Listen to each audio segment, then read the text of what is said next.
யூடியூபில் காகித சக்தி செய்திகளை காணுங்கள். காகித சக்தி செய்திகளுக்காக செய்திகள் வாசிப்பவர் சேவல் ராஜன் என்கிற சவுந்தரராஜன். அதிமுக வடசென்னை வடக்கு மேற்கு மாவட்டம் வில்லிவாக்கம் மேற்கு பகுதி கழகம் சார்பில் அதிமுக நிறுவனரும் தமிழக முன்னாள் முதலமைச்சருமான எம்ஜிஆர் அவர்களின் 109வது பிறந்தநாள் விழா மாபெரும் பொதுக்கூட்டம்.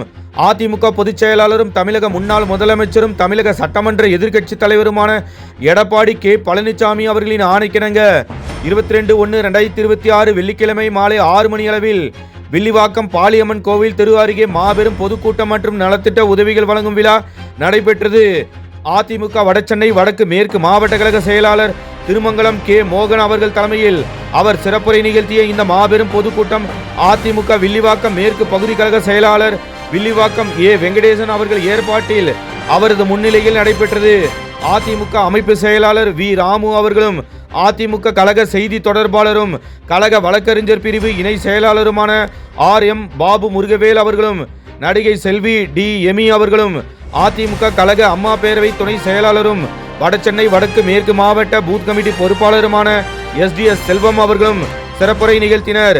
அதிமுக வில்லிவாக்கம் மேற்கு பகுதி கழக செயலாளர் வில்லிவாக்கம் ஏ வெங்கடேசன் அவர்கள் ஏற்பாட்டில் அவரது முன்னிலையில் நடைபெற்ற இந்த மாபெரும் பொதுக்கூட்டத்தில் அதிமுக தலைமை கழக நிர்வாகிகள், மாவட்ட பகுதி வட்டக்கழக செயலாளர்கள் மற்றும் நிர்வாகிகள், பிற அணி செயலாளர்கள் மற்றும் நிர்வாகிகள் திரளாக கலந்து கொண்டு சிறப்பித்தனர். கூட்ட முடிவில் கூட்டத்தில் கலந்து கொண்ட அனைவருக்கும் நலத்திட்ட உதவிகள் வழங்கப்பட்டன.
கூட்டம் மற்றும் நலத்திட்ட உதவிகள் வழங்கும் நிகழ்ச்சி நடைபெற்றுக் கொண்டிருக்கிறது. இந்த விழாவிற்கு சீரும் சிறப்புமாக நடைபெற்றுக் கொண்டிருக்கும் இந்த கூட்டத்திற்கும் இந்த விழாவிற்கும் தலைமையேற்றுள்ள அருமை சகோதரர் என் பாசமிகு மாவட்ட கழக செயலாளர் திரு மோகன் அவர்களை தலைமையேற்கும்படி நான் முன்மொழிகிறேன். இதய தெய்வம் புரட்சி தலைவருடைய 109வது ஆண்டு விழா பிறந்த நாள் பொதுக்கூட்டம். இங்கு நிறைய பேர் வருகை தந்திருக்கின்றீர்கள். இருந்தாலும் மறைந்தாலும் பேர் சொல்ல வேண்டும், இவர் போல யார் என்று ஊர் சொல்ல வேண்டும் என்று சொல்வார்கள்.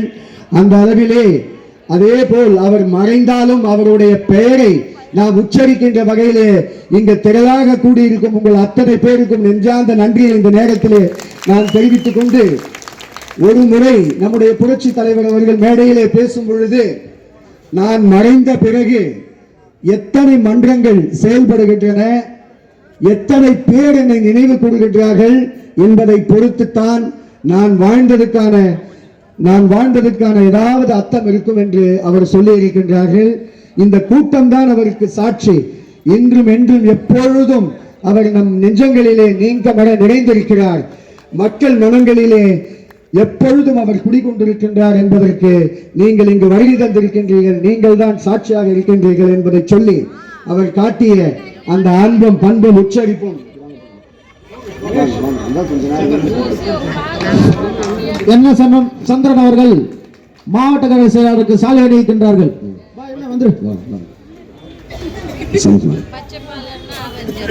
அவர் காட்டிய அன்பும் பண்பும் இன்று வரை நம் நெஞ்சங்களிலே நீக்கமர நிறைந்திருக்கின்றது என்பதை மட்டும் இன்று சொல்லி, அம்மாவுடைய மறைவுக்கு பிறகு 4.5 ஆண்டு காலம் பொற்கால ஆட்சியை தமிழகத்திலே தந்த நம்முடைய பொதுச் செயலாளர் அண்ணன் எடப்பாடியார் அவர்களையும் வணங்கி இந்த நேரத்திலே ஒரே ஒரு கருத்தை மட்டும் உங்களிடத்திலே சொல்லி, நிறைய பேச்சாளர்கள் வந்திருக்கின்றார்கள், பல கருத்துக்களை உங்களிடத்திலே சொல்வார்கள் என்பதை மட்டும் இந்த நேரத்திலே சொல்லி, முத்தாய்ப்பாக நம்முடைய கழக பொதுச் செயலாளர் இந்த 109வது புரட்சி தலைவருடைய ஆண்டு விழாவில் அவர் 5 முக்கிய அறிவிப்புகளை இன்றைக்கு தேர்தல் வாக்குறுதியாக கொடுத்திருக்கின்றார்கள். அந்த 5 வாக்குறுதிகளை மட்டும் உங்களிடத்திலே சொல்லி நான் விடைபெறுகிறேன். முதல் வாக்குறுதியாக இந்த திட்டத்தினுடைய பெயரை பாருங்கள், அம்மா நலன் குலவிளக்கு திட்டம். மகளிருக்கென்று புதிதாக ஒரு திட்டத்தை உருவாக்கி குலவிளக்கு திட்டம். அந்த திட்டத்தின் அடிப்படையிலே 2000 ரூபாய் அனைத்து குடும்ப தலைவிகளுக்கும் கொடுக்கப்படும். இது ஏதோ இந்த திராவிட முன்னேற்ற கழகத்தினுடைய விடிய அரசு சொல்லிச்ச தகுதியான தலைவிகளுக்கு, அது போல இல்ல, எல்லோருக்கும் கொடுக்கப்படும் என்ற அறிவிப்பை நம்முடைய எடப்பாடியார் அவர்கள் தேர்தல் அறிவிப்பாக அறிவித்திருக்கின்றார்கள். அதே போல் மகளிருக்கான கட்டண பேருந்து போல இலவச பேருந்துகள் ஆண்களுக்கும் இருக்கும் என்ற செய்தியையும் உங்களிடத்திலே சொல்லி, அம்மா இல்ல திட்டம், வீடு இல்லாதவர்களுக்கு நாமே இடம் வாங்கி அவர்களுக்கு வீடு கட்டி கொடுக்கப்படும் என்ற அருமையான திட்டத்தை நம்முடைய எடப்பாடியார் அவர்கள் இன்றைக்கு அறிவித்திருக்கின்றார்கள். அதே போல நகர்ப்புறங்களிலும் அடுக்குமாடி குடியிருப்புகளை வீடு இல்லாதவர்களுக்கு கட்டித்தரப்படும் என்ற அறிவிப்பையும் நம்முடைய எடப்பாடியார் அவர்கள் அறிவித்திருக்கின்றார்கள் என்ற செய்தியை சொல்லி, 100 நாட்கள் வேலை திட்டம் 150 நாட்களாக உயர்த்தப்படும் என்ற செய்தியையும் நம்முடைய எடப்பாடியார் அவர்கள் தேர்தல் வாக்குறுதியாக இன்றைக்கு நமக்கு தந்திருக்கின்றார்கள். அம்மா இருசக்கர வாகனம் 5 லட்சம் மகளிருக்கு புதிதாக வழங்கப்படும் என்ற செய்தியையும் நம்முடைய பொதுச் செயலாளர் அவர்கள் 2026 சட்டமன்ற தேர்தலுக்கு வாக்குறுதியாக நாம் இன்றைக்கு நமக்கு தந்திருக்கின்றார்கள். இவை எல்லா திட்டங்களையும் நாம் பார்க்கும் பொழுது ஏழை எளிய மக்கள் பயன்பெறும் திட்டங்களை மட்டும்தான் நம்முடைய எடப்பாடியார் அவர்கள் எப்பொழுதும் அறிவிப்பார்கள் என்ற செய்தியையும் உங்களிடத்திலே சொல்லி, அவர் ஆண்ட 4.5 ஆண்டு காலம் பல்வேறு சோதனைகளை இந்த தமிழகம் சந்தித்தது. கிட்டத்தட்ட 1.5 வருட காலம் நீங்கள் பார்த்தீர்கள் என்றால் கொரோனா என்ற கொடிய நோய் பரவி இருந்தது. மருந்து மாத்திரையே இல்லை, அதை அவர் சமாளித்தார் திறம்பட. எந்த வரி வசூலும் நம்ம வாங்க முடியாது, தொழிற்சாலைகள் மூடி கிடந்தன, அலுவலர்கள் கடைகள் எல்லாமே கிட்டத்தட்ட மூடி இருந்தது, எந்த ஒரு வரியும் இல்லை. அப்படிப்பட்ட முடியாத நிலையில் கூட அவர் எந்த வரியையும் உயர்த்தவில்லை, மக்களை துன்புறுத்தவில்லை. எல்லா அம்மா உணவகங்களில் 3 வேளை உணவை அளித்த நம்முடைய பொதுச் செயலாளர் அளித்தார்கள்.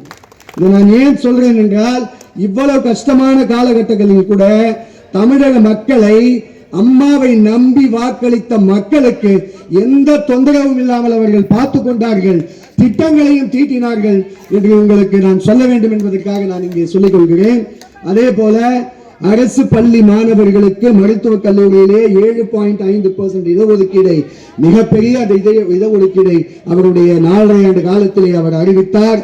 11 மருத்துவ கல்லூரிகளை கொண்டு வந்த மகானவர். அதே போல 12,000 கோடி விவசாய கடன்களை அவர் தள்ளுபடி செய்தார் இந்த 4.5 ஆண்டு காலத்திலே. இதையெல்லாம் நான் ஏன் சொல்லுகிறேன் என்றால், இந்த ஆட்சி கடந்த 5 ஆண்டுகளிலே பல்வேறு வாக்குறுதிகளை கொடுத்து எல்லா வரிகளையும் உயர்த்தி 5 லட்சம் கோடி கடன்களை இந்த மக்கள் மீது சுமத்தி கஜானாவை காலி செய்து விட்டு சென்றிருக்கின்றார்கள். நம்முடைய ஆட்சி 2021 முன்பு பாத்தீங்கன்னா நீங்க தமிழகத்தில் 4,50,000 கோடி கடன் தான் மொத்த கடன். ஆனா இந்த 5 ஆண்டுகளில் இவர்கள் 5.5 லட்சம் கோடி கடனை வாங்கி இன்றைக்கு கிட்டத்தட்ட 8 கோடி லட்சம் கடனாக இன்றைக்கு இந்த தமிழகத்தை உருவாக்கி இருக்கின்றார்கள் என்றால் எப்படிப்பட்ட ஆட்சி என்பதை நீங்கள் உணர வேண்டும். பெண்கள் எல்லோருக்கும் தெரியும், ஒவ்வொரு திட்டமும் இதய தெய்வம் புரட்சி தலைவி அம்மா அவர்கள் பெண்களை மனதில் வைத்துதான் தீட்டுவார்கள். அவருடைய திட்டங்கள் எல்லாம் பெண்களை நோக்கியே வந்து கொண்டிருக்கும். ஆகவே இந்த நிரம்ப இருக்கின்ற இந்த கழகத்தினருக்கும் பொதுமக்களுக்கும் நான் சொல்வது என்னவென்றால், போலி வாக்குறுதிகளை இனி நம்பாதீர்கள். 2026 சட்டமன்ற தேர்தலில் அனைத்து இந்திய அண்ணா திராவிட முன்னேற்ற கழகத்துக்கு நீங்கள் வாக்களிக்க வேண்டும். மீண்டும் நம்முடைய எடப்பாடியார் அவர்கள் முதலமைச்சராக பொறுப்பேற்று அம்மாவினுடைய ஆட்சியை, புரட்சி தலைவருடைய ஆட்சியை தமிழகத்தில் மலர செய்ய வேண்டும். அதற்கு நீங்கள் அனைவரும் உறுதுணையாக இருந்து ஆட்சி மீண்டும் மலர அரும்பாடு பட வேண்டும் என்பதை உங்கள் எல்லோரிடத்திலும் கேட்டு விடைபெறுகிறேன். நன்றி, வணக்கம். இஸ்லாமியர்களுக்கு ஒரு திருக்குரான், கிறிஸ்தவர்களுக்கு ஒரு பைபிள், என் தாய் தமிழகத்திற்கு பொன்மனச்செம்மல் புரட்சி தலைவர் டாக்டர் எம்ஜிஆர். இன்றைக்கு வரலாற்று சிறப்புமிக்க தலைவர். இந்த தமிழ் மண்ணில் மட்டுமல்ல, உலகெங்கும் வாழக்கூடிய தமிழர்கள், இந்த மண்ணில் கடைசி மனிதன் வாழுகிற வரை என் தலைவன் பொன்மனச்செம்மல் புரட்சி தலைவர் டாக்டர் எம்ஜிஆர் அவர்களுடைய புகழ் நீடித்து நிலைத்து இருக்கும். முதலமைச்சர், நீங்க எல்லாம் வீட்டிலே பத்திரமா, ஒரு வீட்டுல கொரோனா கூட அந்த தெருவையே முடக்கி அடுத்தவனுக்கு போகாம தடுத்து லட்சக்கணக்கான உயிர்களை மருந்து ஊசி கண்டுபிடிக்காத காலத்திலேயே காப்பாற்றிய தலைவன் எங்கள் எடப்பாடியார் என்பதை மறந்துவிடக் கூடாது. நம்முடைய பாரத பிரதமர் ஐயா நம்ம மோடி அவர்கள் மதுராந்தகம் வருகிறார். நம்முடைய இயக்கத்தின் சார்பில் வட சென்னை வடக்கு மேற்கு மாவட்டத்தின் சார்பில் நம்முடைய மாவட்ட கழகத்தினுடைய ஆற்றல் மிக்க செயலாளர் அண்ணன் திருமங்கல மோகன் அவர்களுடைய தலைமையில் மதுராந்தகத்திலே கூடுவோம். ஒரு எழுச்சி மிக்க பொதுக்கூட்டத்தில் நாம் அனைவரும் ஒன்று சேருவோம் என்று இந்த நேரத்தில் கூறிக்கொண்டு தலைவி அம்மா அவர்களை வணங்கி, புரட்சி தலைவர் எம்ஜிஆர் அவர்களை, அதாவது வாத்தியார் அப்படின்னு சொல்லுவாங்க, அப்படிப்பட்ட ஒரு மாமனிதருக்கு தான் இங்கே பிறந்தநாள் விழா எடுத்து வருகிறார்கள். உலகத்தில் எத்தனையோ தலைவர்களுக்கு பிறந்தநாள் விழா எடுத்து வருகிறார்கள். ஆனால் பட்டி தொட்டி எங்கும் தமிழர்கள் எங்கெல்லாம் வாழ்கிறார்களோ, தமிழகம் மட்டுமல்லாமல் இந்தியா மட்டுமல்லாமல் ஆசிய கண்டம் மட்டுமல்லாமல் இந்திய உலகத்தில் எங்கெங்கெல்லாம் தமிழர்கள் வாழ்கிறார்களோ அங்கெல்லாம் புரட்சி தலைவர் எம்ஜிஆர் அவர்களுக்கு பிறந்தநாள் விழாவை கொண்டாடி கொண்டு வருகிறார்கள். அதே போல புரட்சி தலைவர் அம்மாவுடைய மறைவுக்கு பிறகு 4.5 ஆண்டு காலம் சிறப்பான ஒரு ஆட்சியை தந்தார்கள். அண்ணன் எடப்பாடி அவர்கள் முதலமைச்சராக பொறுப்பேற்ற போது இன்றைக்கு எதிர்கட்சிகள் எல்லாம் என்ன சொன்னார்கள்? அன்றைய தினம் இவரெல்லாம் ஒரு கிராமத்திலிருந்து வந்தவர், இவரெல்லாம் முதலமைச்சர் பதவிக்கு தகுதியானவரா? இதெல்லாம் இந்த ஆட்சி ஒரு மாதம் கூட நீடிக்காது, அதிகபட்சம் 3 மாதம் மேலாக இவர் தாக்கு பிடிக்க மாட்டார் என்று சொல்லி அண்ணன் எடப்பாடி அவர்களுடைய ஆட்சியை கேலி செய்தார்கள். இன்றைக்கு என்ன நிலை? தமிழகம் இந்தியாவிலேயே ஒரு தலை சிறந்த மாநிலமாக பல்வேறு துறைகளில் விருதுகளை பெற்ற நிலை ஏற்பட்டதா இல்லையா? எப்படி? அண்ணன் எடப்பாடி அவருடைய நிர்வாக திறமை, கே மோகன் முன்னிலையிலும் நம்முடைய மாவட்டத்தினுடைய பொறுப்பாளர் அருமை அண்ணன் SDS செல்வம் அவர்கள் முன்னிலையிலும் இன்றைக்கு தன்னை அனைத்து இந்திய அண்ணா திராவிட முன்னேற்ற கழகத்திலே இணைத்துக் கொள்கிறார்.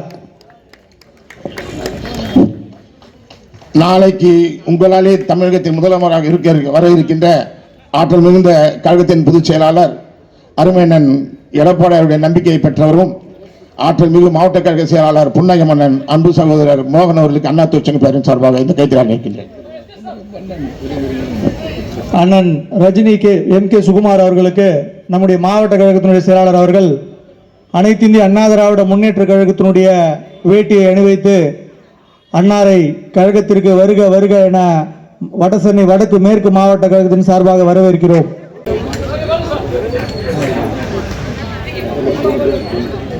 சாதாரண தொண்டனும் மாவட்ட செயலராக ஆக முடியும் என்பதை நிரூபிக்கின்ற ஒரே கட்சி எது என்றால் அனைத்து இந்திய அண்ணா திராவிட முன்னேற்ற கழகம் தான் என்பதை உணர்ந்து நான் இன்று ரஜினிகாந்த் ரசிகர் மன்றத்திலே 42 வருடங்களாக இருந்து கொண்டிருந்த நான் எந்த அரசியல் கட்சியிலும் சாராமல் இருந்தேன். இன்று சேர்ந்திருக்கேன் என்றால் இன்று மன்னர் ஆட்சி ஒழிக்கப்பட வேண்டும், மக்கள் ஆட்சி மலர வேண்டும் என்பதற்காக தான். மற்றும் இங்கே பெருந்திரளாக அவர் இருந்திருக்கும் தாய்மார்களே, உங்கள் அனைவருக்கும் எனது வணக்கத்தை தெரிவித்துக் கொள்கின்றேன். முதலில் இங்கே மாவட்ட கழக செயலாளராக வீட்டிற்கும்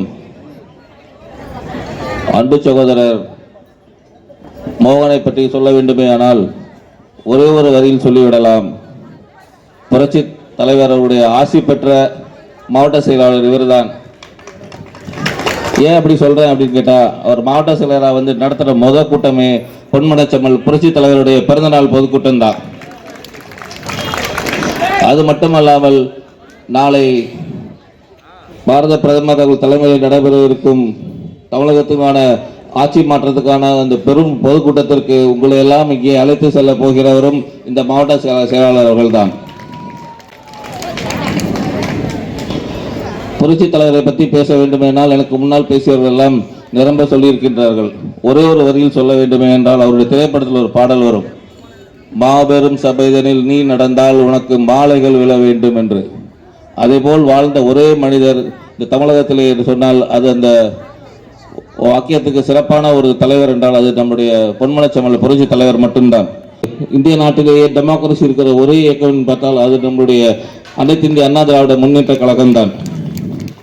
அதற்கு முதல் எடுத்துக்காட்டு நம்முடைய பொதுச் செயலாளர், 74 கிளை செயலாளர், இன்று பொதுச் செயலாளர், சட்டமன்றத்தினுடைய எதிர்க்கட்சி தலைவர், முன்னாள் முதலமைச்சர் எவ்வாறு இந்த இயக்கத்திலே வந்தார் என்றால் உழைப்பு மட்டும்தான். 50 ஆண்டு கால உழைப்பு, கட்சியின் மேல் வச்சிருக்கும் பாசம், புரட்சி தலைவி அம்மா மேல கொண்டிருந்த பற்றுநாள் இந்த உயர்வுக்கு வந்திருக்கின்றார். இது தமிழர் இந்தியாவில் எந்த ஒரு கட்சியிலுமே நடைபெறாது. அது நம்முடைய தலைமைக்கான ஒரு எடுத்துக்காட்டு இந்த நேரத்தில் கூற விரும்புகின்றேன். அதேபோல் இந்த மாவட்டத்திற்கு உழைப்பால் உயர்ந்த 91 மாவட்ட கழக மாணவனி பொருளாக இருந்த மோகன் என்ற நபர் இன்று மாவட்ட கழக செயலராக அமர்ந்திருக்கின்றார்கள். 23 கால உழைப்பு கழகத்திலே மென்மேலும் வர வேண்டும் என்றால் உங்களுடைய பொறுமையும் உழைப்பும் நிச்சயமாக வேண்டும் என்ற நேரத்தில் தெரிவித்துக் கொள்வதோடு உங்களுடைய உழைப்பு நிச்சயமாக இந்த இயக்கத்தில் அங்கீகரிக்கப்படும். தமிழக மக்கள் மீண்டும் மலர்ந்து நிம்மதியாக இருக்க வேண்டுமே ஆனால் வருகின்ற தேர்தலில் எடப்பாடியார் ஆட்சிக்கு வர வேண்டும் என்று எனக்கு முன்னால் பேசிய அத்தனை அதை நான் வழிமொழிகின்றேன். சரித்திர சாதனை இதய தெய்வம் புரட்சி தலைவி அம்மா அவர்களுடைய அருளாசியோடும் திராவிட பாரம்பரியத்தினுடைய 5ஆம் அத்தியாயம் அனைத்து இந்திய அண்ணா திராவிட முன்னேற்ற கழகத்தினுடைய 3ஆம் தலைமுறை தன்னிகரில்லா இந்த தமிழகத்தை மிகச்சிறந்த ஒரு ஆட்சியை 4 ஆண்டுகள் 2 மாதங்கள் கொடுத்த தமிழகத்தின் ஒப்பற்ற முதல்வர், தமிழக எதிர்க்கட்சி தலைவர், கழக பொதுச் செயலாளர் புரட்சி தமிழர் எடப்பாடியாருடைய அனுமதியோடு நடைபெற்றுக் கொண்டிருக்கிற வாழ்ந்து மறைந்திருக்கிற 8ஆம் வள்ளல் கர்ணனை நாம் நேரில் பார்த்ததில்லை. வாழ்ந்து மறைந்த ஒரு மனித கர்ணனாக அனைத்து இந்திய அண்ணா திராவிட முன்னேற்ற கழகம் என்கிற ஒரு மாபெரும் இயக்கத்தை தொடங்கி நான் எப்படி இந்த மக்களுக்காக வாழ்ந்து மறைந்திருக்கிறேனோ அதே போலத்தான் இந்த இயக்கமும் மக்களுக்காகவே தொடர்ந்து பணியாற்றும் என்று சூளுரைத்து மறைந்திருக்கிற மன்னாதி மன்னன் புரட்சி தலைவர் பொன்மனச்செம்மல் எம்ஜிஆர் அவர்களுடைய 109ஆம் ஆண்டு பிறந்த நாள் பொதுக்கூட்டம். அன்பிற்குரியவர்களே, நேரம் கடந்து விட்டது. புரட்சி தலைவரை பேச வேண்டும் என்று சொன்னால் குறைந்தபட்சம் 2 மணி நேரம் பேசுவேன். நான் நேரம் கடந்து விட்ட காரணத்தினால் 2 நல்ல கருத்துக்களை மட்டும் உங்களிடத்தில் சொல்லி விடைபெறலாம் என்று விரும்புகிறேன். அன்பிற்குரியவர்களே, இருந்தாலும் மறைந்தாலும் பேர் சொல்ல வேண்டும், இவர் போல யார் என்று ஊர் சொல்ல வேண்டும் என்று புரட்சி தலைவர் மக்களுக்கு அறிவுரை சொன்ன ஒரு பாட்டு இருக்கிறது. ஆனால் அந்த பாட்டு யாருக்கு பொருந்துகிறதோ இல்லையோ புரட்சி தலைவர் எம்ஜிஆருக்கு பொருந்திருக்கிறது. காரணம், புரட்சி தலைவர் எம்ஜிஆர் நம்மை எல்லாம் விட்டு மறைந்து இன்றோடு 39 ஆண்டுகள் கடந்த பின்பும் இன்றைக்கும் ஒரு மனிதன் சரித்திர சாதனையாக எழுந்து கொண்டிருக்கிறான் என்று சொன்னால் அது இந்திய அரசியல் வரலாற்றிலேயே புரட்சி தலைவர் பொன்மனச்செம்மல் எம்ஜிஆர் மட்டும்தான். உலகத்திலே எத்தனை நடிகர் வேண்டுமானாலும் இருக்கலாம், எல்லா நடிகருக்கும் ரசிகர் மன்றம் இருக்கிறது, ரசிகர்கள் இருக்கிறார்கள். ஆனால் ஒரே நடிகருக்கு மட்டும்தான் பக்தர்கள் இருக்கிறார்கள் என்று சொன்னால் அது புரட்சி தலைவர் எம்ஜிஆருக்கு மட்டும்தான் பக்தர்கள் இருக்கிறார்கள். தலைவர் எம்ஜிஆர் திரைப்படத்தில் நடித்துக் கொண்டிருக்கிறார். நம்ம ரஜினி, அவர் பேர் என்ன சொன்னீங்க, ரஜினி சுகுமார் வந்தது போல ரஜினி சொல்லுவார் ஒரு படத்துல 8 மனுஷ வாழ்வை பிரிச்சுக்கோன்னு. ஆனால் நம்முடைய புரட்சி தலைவர் எம்ஜிஆர் தன்னுடைய வாழ்க்கையை 10 பிரித்திருக்கிறார்.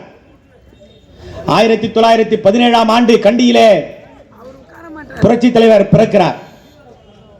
1927ஆம் ஆண்டு தன்னுடைய தந்தையை இழந்து தமிழ்நாட்டிற்கு பஞ்சம் பிழைக்க வருகிறார்கள். குடும்பத்திலே வறுமை, பிள்ளைகளை காப்பாற்றுவதற்கு புரட்சி தலைவருடைய தாயாருக்கு வழி தெரியவில்லை. அதனால் 2 பிள்ளைகளையும் நாடகத்தில் நடிப்பதற்கு 1927ஆம் ஆண்டு நாடக கம்பெனியிலே சேர்த்து விடுகிறார். 1937ஆம் ஆண்டு திரைப்படத்துறையிலே சிறு சிறு வேடங்களில் அவருக்கு கிடைக்கிறது. 1947ஆம் ஆண்டு கதாநாயகனாக உருவெடுக்கிறார். 1957ஆம் ஆண்டு தன்னை திராவிட முன்னேற்ற கழகத்தில் இணைத்துக் கொண்டு அரசியல் பயணத்தை மேற்கொள்கிறார். 1967ஆம் ஆண்டு முதன்முறையாக சட்டமன்ற உறுப்பினராக வெற்றி பெறுகிறார்.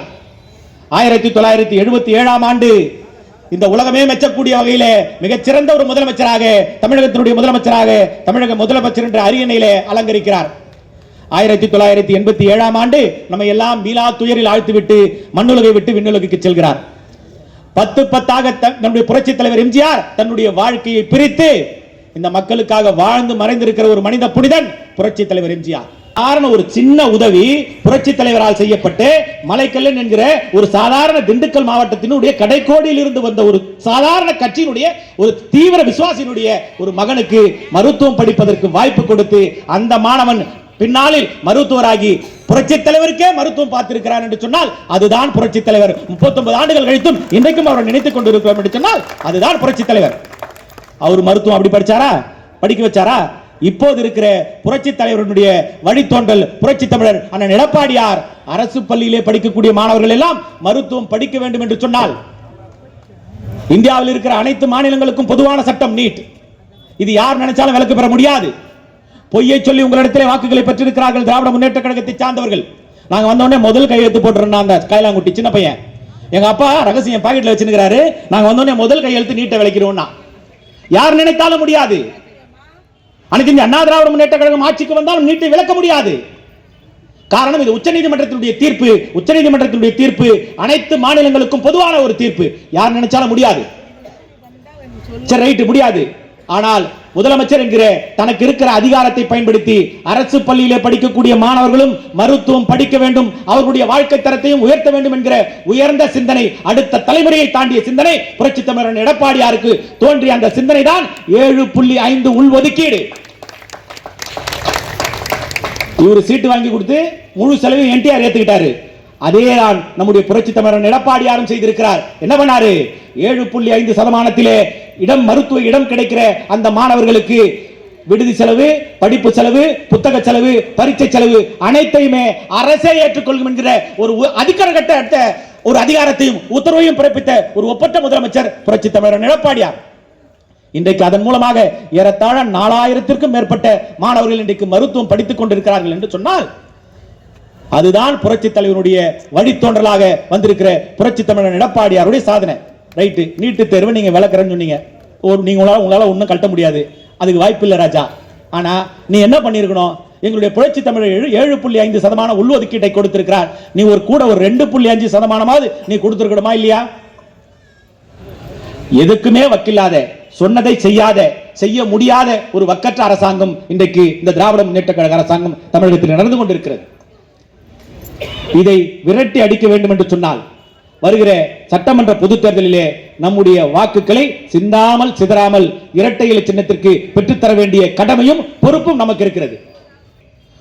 புரட்சி தலைவர் முதலமைச்சராக பொறுப்பேற்ற முதல் நாளே ஒரே கையெழுத்திலே அந்த மணியக்காரன் ஒருத்தர் இருந்திருப்பாங்க ஊர்ல, கிராம்ஸ்னுவாங்க.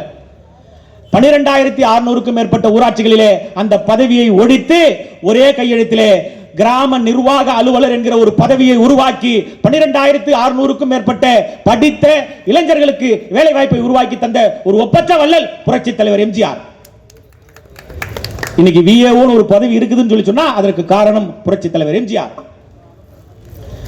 அவரால் உதித்த சிந்தனை தான் 1984 இன்றைக்கு விஐடி என்று சொல்கிற வெள்ளூர் இன்ஸ்டிடியூட் ஆஃப் டெக்னாலஜி, அதனுடைய வேந்தர் மரியாதைக்குரிய ஜி விஸ்வநாதன் அவர்கள் புரட்சி தலைவருடைய அமைச்சரவையிலே சட்டமன்ற உறுப்பினராக இருக்கிறார். அப்ப அவர் போய் கேட்கிறார், ஒருங்கிணைந்த வடார்காடு மாவட்டம் மிகப்பெரிய பின்தங்கிய மாவட்டமாக இருக்கிறது, அந்த மாவட்டத்திற்கு ஒரு பொறியியல் கல்லூரி வேண்டும், அண்ணா நீங்க தான் ஹெல்ப் பண்ணணும் அப்படின்னு சொல்லி கேட்கிறார். அப்ப தலைவர் சொல்றாரு, விஸ்வநாதா அதுக்கெல்லாம் இடம் இல்ல, அரசாங்கத்துல பணம் இல்ல, நான் உன அனுமதி தரேன், நீ கல்லூரி ஆரம்பிக்க முடிஞ்சா உன்னால நீ காலேஜ் ஆரம்பிச்சுக்கோன்னு சொல்றாரு. அப்படி உருவானது தான் புரட்சி தலைவரால் உருவான அந்த விஐடி என்கிற இன்றைக்கு மிகப்பெரிய ஆலமரம். இன்றைக்கு உலகத்திலே இருக்கிற 200 பெரிய பல்கலைக்கழகங்களிலே இந்தியாவில் இருந்து ஒரு கல்லூரியாக இன்றைக்கு தேர்ந்தெடுக்கப்பட்டிருக்கிறது என்று சொன்னால் அதற்கு போட்ட விதை புரட்சி தலைவர் எம்ஜிஆர். அதை நான் சொல்லல, அந்த கல்லூரியுடைய வேந்தராக இருக்கிற பெருமரியாதைக்குரிய பெரியவர் ஐயா ஜி விஸ்வநாதன் சொல்றாரு, இன்றைக்கு விஐடி என்கிற இந்த ஆலமரம் இந்த அளவுக்கு வளர்ந்திருக்கிறது என்று சொன்னால் அது எம்ஜிஆர் போட்ட பிச்சை அப்படின்னு சொல்றாரு. எவ்வளவு பெரிய ஆளு, ஒரு தொலைக்காட்சி நிகழ்ச்சியிலே அவர் அப்படி சொல்றாரு. இப்படி நமக்கு கண்ணுக்கு தெரியாத பல கோடி மக்களுக்கு வாரி வழங்கிய வள்ளல் புரட்சி தலைவர் எம்ஜிஆர். அதன் வழித்தோன்றல்கள் தான் இன்றைக்கு அனைத்து இந்திய அண்ணா திராவிட முன்னேற்ற கழகத்தில் இப்ப நீங்க அவருக்கு பிறந்த நாள் இந்த மாதிரி ஒரு பரிசு பொருட்களை மாவட்ட கழக செயலாளர் உங்களுக்கு வழங்க இருக்கிறார். இதே திராவிட முன்னேற்ற கழக கூட்டத்தில் எதனா பார்த்துருக்கீங்களா? அதெல்லாம் எதனா பொருள் கொடுக்கறது, ஏதாவது பொருள் கொடுக்கிற நிகழ்ச்சி யாரா பாக்குறீங்களா? பார்க்க முடியாது. அந்த பொருள் கொடுக்கிற நிகழ்ச்சி நடக்கும். அது யாரால நடக்கும்னு சொன்னீங்கன்னா, இங்க அதிமுக இருந்து திமுகவுக்கு போயிருக்கான் பாரு, அவன் தான் செய்வான். ஏன்னா நம்ம படிச்ச பள்ளிக்கூடம் அப்படி அதிமுக கத்துக்கிட்டு திராவிட முன்னேற்ற கழகத்தில் போய் இன்றைக்கு அந்த பணியை செய்து கொண்டிருக்கிறாங்க. ஆனா ஒரிஜினல் திமுக பாரு அவனால கொடுக்கவே மாட்டான். பக்கத்துல போனீங்கன்னா பாக்கெட்ல கை விட்டுருவானுங்க. மக்களுக்காக, மக்களுடைய வாழ்க்கை தரத்தை உயர்த்துவதற்காக, தமிழ்நாட்டினுடைய உரிமைகளை மீட்பதற்காக இந்திய தேசத்தில் மக்களுக்காகவே துவங்கப்பட்ட ஒரே கட்சி டாக்டர் புரட்சி தலைவர் சத்துணவு தந்த சரித்திர நாயகனால் துவங்கப்பட்ட ஒரே கட்சி அனைத்து இந்திய அண்ணா திராவிட முன்னேற்ற கழகம். நான் பேனர் பத்திரம் நாளைக்கு போறதான். எங்க டீ சாப்பிட போயிருந்தியோ?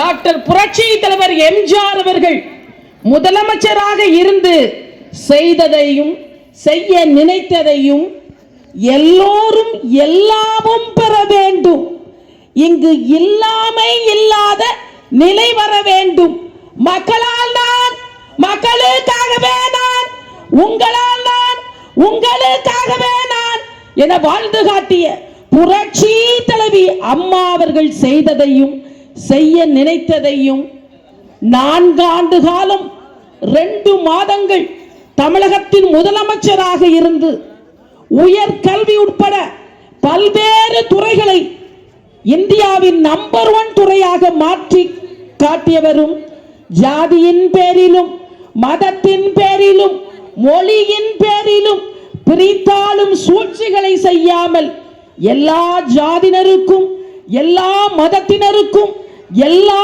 மொழியினருக்கும் நல்ல பல திட்டங்களை பெற்று தந்தவரும், தற்போதைய நிலையில் சிறந்த எதிர்க்கட்சி தலைவராக திகழ்ந்து கொண்டிருப்பவரும், கொடிபிடிக்கும் சாதாரண தொண்டனும் முதலமைச்சர் ஆக்கலாம் என்ற டாக்டர் புரட்சி தலைவர் எம்ஜிஆர் கண்ட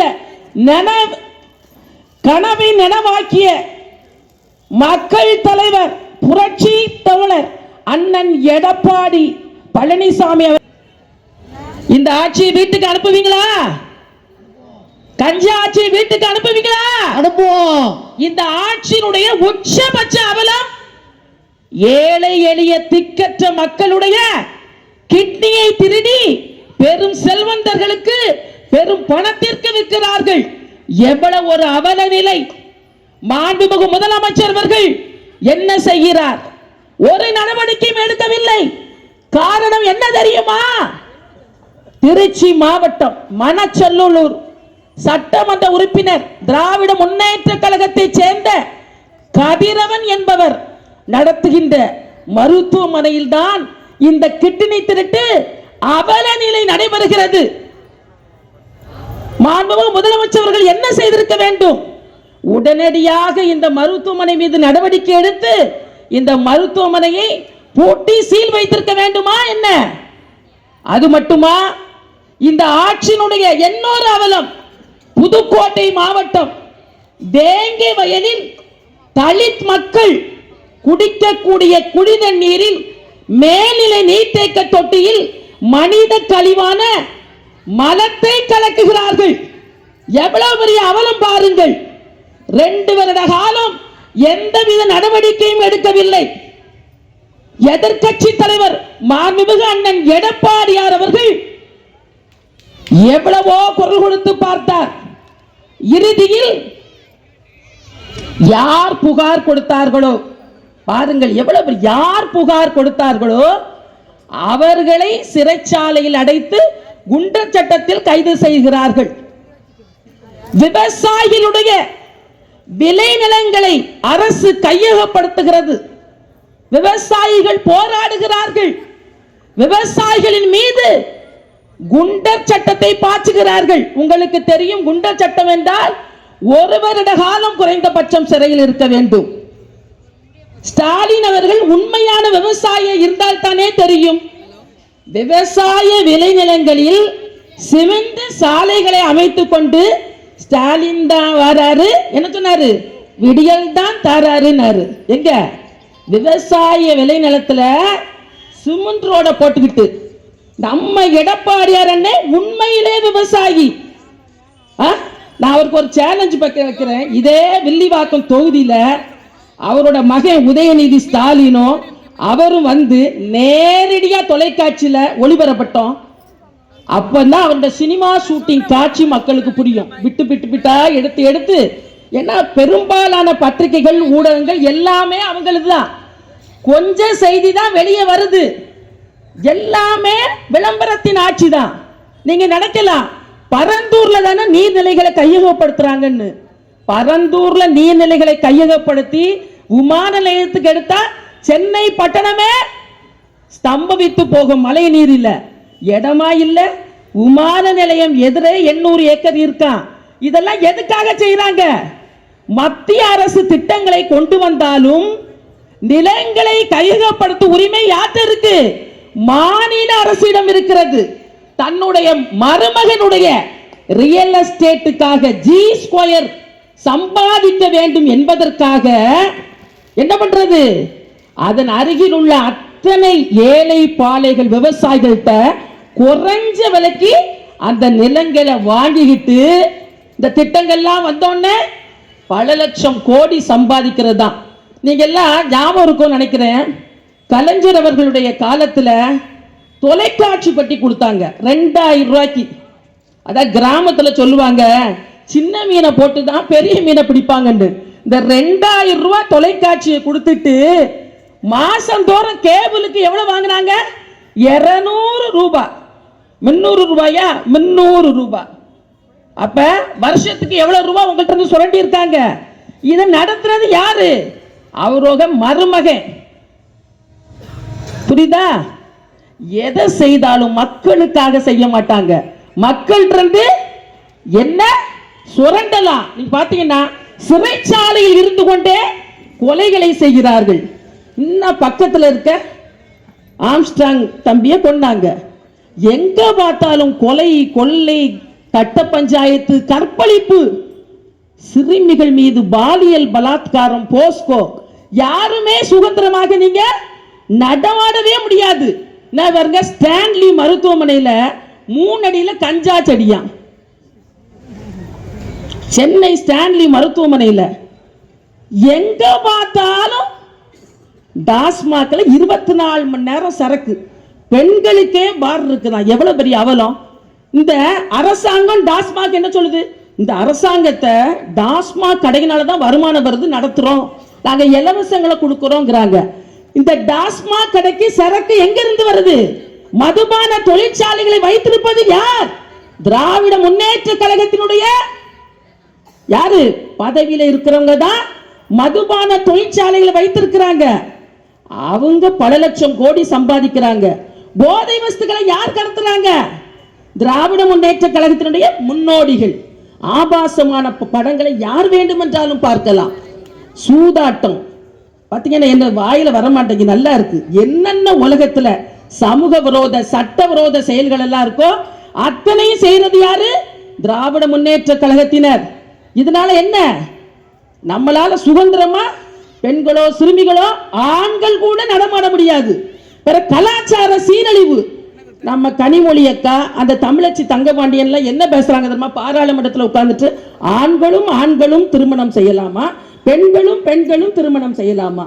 இன்னும் சென்னை பட்டணத்தில் ஒரு மாநாடு நடத்தினாங்க. தென் சென்னை பாராளுமன்ற உறுப்பினர் தமிழச்சி தங்கபாண்டியன் அம்மா இந்த ஓரினை சேர்க்கையாளர் கூட்டத்திற்கு தலைமை தாங்கி ஊர்வலம் போறாங்க. எவ்வளவு ஒரு கலாச்சார சீரழிவு பாத்தீங்கன்னா, இளைஞர்கள் எல்லாம் இப்ப எங்க அம்மா என்ன சொல்லுவாங்க, என் பொண்ணு ரொம்ப நல்ல பொண்ணுன்னு தான் சொல்லுவாங்க. அதே மாதிரி இன்னைக்கு பாத்தீங்கன்னா எந்த மாணவர்களும் தப்பா இருக்காங்கன்னா நிறைய சிலவங்க ஒத்துக்கிடுவாங்க, எல்லாரும் ஒத்துக்க மாட்டாங்க. எங்க பார்த்தாலும் பெரும்பான்மையானோர் மதுவுல தான், போதை கலாச்சாரத்துல சுட்டிட்டு இருக்காங்க. மெத்தமெட்டின், அந்த மாத்திரை, இந்த மாத்திரை. இப்போ இதுதான் இந்த ஆட்சியோட என்ன உச்சபட்ச அவலம். விலைவாசி எப்படி இருக்கு? அரிசி, பருப்பு, காய்கறி எல்லாம் என்ன இருக்கு? உச்சத்தை விண்ணை தொடும் அளவுக்கு இருக்கிறது. அதிமுக ஆட்சியில் அப்படி இருந்துச்சா? அரசு விதிக்கின்ற சொத்து வரி, குடிநீர் வரி, மின்சார வரி எல்லாம் எப்படி நம்ம செலுத்தவே முடியாத அவல நிலைக்கு நாம் தள்ளப்பட்டிருக்கிறோம். என்ன பண்றா, வணிகவியல் மின்சாரம், அதாவது கமர்ஷியல் கரண்ட்பாங்க, வியாபாரிகளுக்கு, தொழிற்சாலைகளுக்கு என்ன பன்மடங்கு மின்சார கட்டணத்தை விதிக்கிறாங்க. இவங்க எல்லாம் யார்கிட்ட வசூல் பண்ணுவாங்க? மக்களாகி நம்மகிட்ட தானே வசூல் பண்ணுவாங்க. நிறைய தொழிற்சாலைகள் எல்லாரும் ஓடியே போயிட்டாங்க. பாத்தீங்கன்னா ஒரு முதலமைச்சரே ஒத்துக்கிடுறாரு. என்ன சொல்றாரு? அவ்வளவு தொலைக்காட்சியிலும் வந்துச்சு, நாளைக்கு காலையில விடிஞ்சா நம்ம கட்சிக்காரங்க அமைச்சர்கள் எல்லாம் என்ன பண்ணுவாங்களோ தெரியாதுங்கிறாரு. அவரே தனக்கு நல்ல ஆளுமை திறமை இல்லைன்னு ஒத்துக்கிறாரு. நிலவிற்பனையில் நம்பிக்கையான நிறுவனம் GRS என்டர்பிரைசஸ், பெரிய பாயமாறு, வடமதுரை, எர்ணாகுப்பம் மெயின் ரோடு.